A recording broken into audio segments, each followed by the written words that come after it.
পশ্চিমবঙ্গ মধ্যশিক্ষা পর্ষদ পরিচালিত চলতি বছরের মাধ্যমিক পরীক্ষার প্রথম দিনের বাঁকুড়া জেলা পুলিশের এক মানবিক ও সংবেদনশীল ছবি ধরা পড়ল।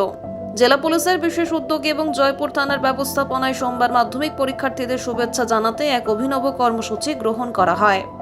জয়পুর থানার ভারপ্রাপ্ত আধিকারিক ওসি কৌশিক হাজরা স্বয়ং পরীক্ষা কেন্দ্রে উপস্থিত হয়ে পরীক্ষার্থীদের হাতে কলম, পরীক্ষার বোর্ড, শুভেচ্ছা উপহার তুলে দিয়ে তাদের উৎসাহিত করেন। সোমবার সকালে জয়পুর থানার উত্তরপাড় এলাকার বৈতল গোপেশ্বর পাল বিদ্যাপীঠ পরীক্ষা কেন্দ্রে এই কর্মসূচির আয়োজন করা হয়। পুলিশ সূত্রে জানা গিয়েছে, এদিন ওই কেন্দ্রে পরীক্ষা দিতে আসা মোট 234 জন ছাত্রছাত্রীর হাতে উপহার সামগ্রী তুলে দেওয়া হয়। ওসি কৌশিক হাজরার পাশাপাশি এদিন উপস্থিত ছিলেন সাব ইন্সপেক্টর এসআই নারুগোপাল মণ্ডল সহ থানার অন্যান্য পুলিশ কর্মীরা। সাধারণত পরীক্ষা কেন্দ্র মানে কড়া নিরাপত্তা এবং পুলিশের টহলদারি। এমন এক পরিচিত ছবির বাইরে বেরিয়ে জয়পুর থানার কর্তৃপক্ষ এবার পরীক্ষার্থীদের মন থেকে ভয় দূর করতে উদ্যোগী হয়েছে।